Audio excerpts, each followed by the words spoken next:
हरे कृष्णा।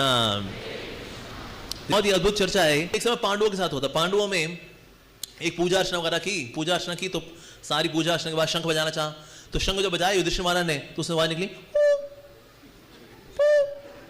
शंख क्यों नहीं बज रहा? तो भगवान श्री कृष्ण कहा, चाहे आप जो भी अनुष्ठान करें, अनुष्ठान के बाद वैष्णव की सेवा होनी चाहिए। आपने वैष्णव को प्रसाद खिलाया, अरे ये तो हम भूल ही गए, तो कराओ जी, प्रसाद कराओ। तो सारे वैष्णव को आमंत्रित किया, सारे वैष्णव आए, अच्छे से भोज हुआ सबका, सबने प्रसाद पाया। प्रसाद जब पाके सब निकल गए, फिर से उन्होंने जब शंख उठाया, अब क्यों नहीं बज रहा है? तो भगवान ने कहा, लगता है कोई वैष्णव छूट गया है, पता करो। तो एक जो वैष्णव थे वो क्या करते थे, पेड़ के खोल के अंदर बैठ करके जपा करते थे, तो इसलिए वो दिखे ही नहीं। तो सारे आके प्रसाद पाके डकार मार के निकल गए, लेकिन ये बेचारे तो रह ही गए। तो उनको आमंत्रित किया, महाराज जी थोड़ा अगर आप बाहर निकलें वृक्ष से तो आपकी भी हम थोड़ी सेवा कर सकें। तो आए, उनका नाम था स्वपच वाल्मीकि। एक तो वाल्मीकि जिन्होंने रामायण लिखी थी, एक दूसरे भक्त हैं, ठीक है, स्वपच वाल्मीकि। इनको बुलाया और फिर द्रौपदी ने बड़े अच्छे से व्यंजन तैयार करके दिए थे, अब बड़ी थाली थी कि दिया आपके लिए, स्वीकार करें। उन्होंने कहा बड़ा धन्यवाद जी। और महाप्रसाद करके ना सब मिला दिया उन्होंने, सब मिला दिया, मतलब खिचड़ी, सलाद, पूड़ी, आलू, खीर, रायता, लस्सी, मैंगो शेक, सब मिला दिया। सब मिला करके फिर खाया। द्रौपदी ने कहा ये कैसा खाने का तरीका है भाई? देखो खाने में क्या होता है, जोड़ी होती है, छोले भटूरे जोड़ी, राजमा चावल जोड़ी, आलू पूड़ी जोड़ी, राइट, आलू का पराठा चटनी जोड़ी। तो हस्बैंड वाइफ को खाओ तो अच्छा लगता है, पर सारा मलिदा बना दो उसका और फिर। तो द्रौपदी ने एक्सपेक्ट किया था कि वो कुछ खाएंगे अगर, चटनी बहुत स्वादिष्ट है,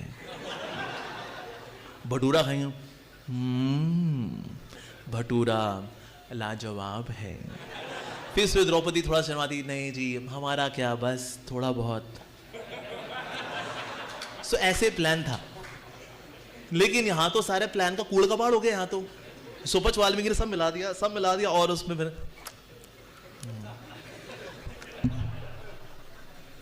तो द्रौपदी देख रही थी इस तरह से कोल्ड ब्लडेड मर्डर हुआ है जो यहां पर। तो स्वपच वाल्मीकि ने उसका हाथ धोकर फिर ये चले गए। अब युधिष्ठिर महाराज ने फिर जब शंख उठाया, बजाया, अब क्यों नहीं बज रहा जी शंख? अब तो हमने सारे वैष्णव को खिला दिया, वो जो पेड़ के खोले बैठे थे अब तो उनको भी प्रसाद खिला दिया हमने, अब क्यों नहीं बज रहा शंख? तो भगवान कृष्ण का द्रौपदी से पूछते हैं, क्या द्रौपदी तुमने प्रसाद खिलाया था स्वपच वाल्मीकि जी को? हाँ जी खिलाया था। तुम्हारा भाव कैसा था, सच बताना।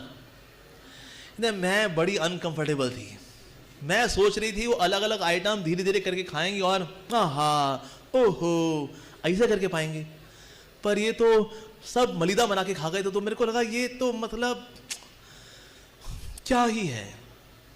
तो भगवान कृष्ण बोला, यानी कि आपकी हॉस्पिटैलिटी में थोड़ी सी कमी रह गई।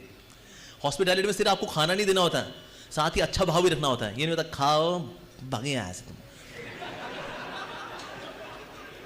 ऐसा नहीं है भाई। हॉस्पिटैलिटी में you should be really happy, भाई आप खाइए जी, सदके खाइए, हमें बड़ी खुशी आप पा रहे हो और दें, खुश होना चाहिए। नहीं अब कहाँ से आ जाते हैं यहाँ, अतिथि बिना अतिथि का टपक पड़ते हैं, खाओ डफो दफा हो तुम, ऐसा बिल्कुल नहीं होना चाहिए। तो इसलिए आपको दोबारा से बुलाना चाहिए, उनको अगले दिन बुलाओ, उनसे क्षमा मांगो, उनको फिर से प्रसाद खिलाओ। तो स्वपच वाल्मीकि जी को इस बार फिर से बुलाया गया, उन्होंने फिर से पुराने स्टाइल में खाया। लेकिन द्रौपदी अद्भुत अद्भुत अद्भुत, आप ऐसे प्रसाद का मर्डर करके खाते रहिए, बहुत अच्छा लगता है। जय हो जय हो जय हो, वांछा कलुतरुश्च कृपा सिंधु बेवच हमने वैष्णव नमः। उसके बाद फिर युधिष्ठिर महाराज ने जब शंख लिया था, तब जाके शंख बजा भाई। हाँ, तो इस प्रकार के दोष कभी कभी अगर नजर आए, नजरअंदाज कर देना चाहिए, मन में नहीं रखना चाहिए। अरे ऐसा कैसे वैसा कैसा, ऐसा कैसे रे, ऐसा कैसे वैसा कैसे, ऐसा कैसे रे, नहीं करना चाहिए। एक्सटर्नल डिफेक्ट्स होते हैं,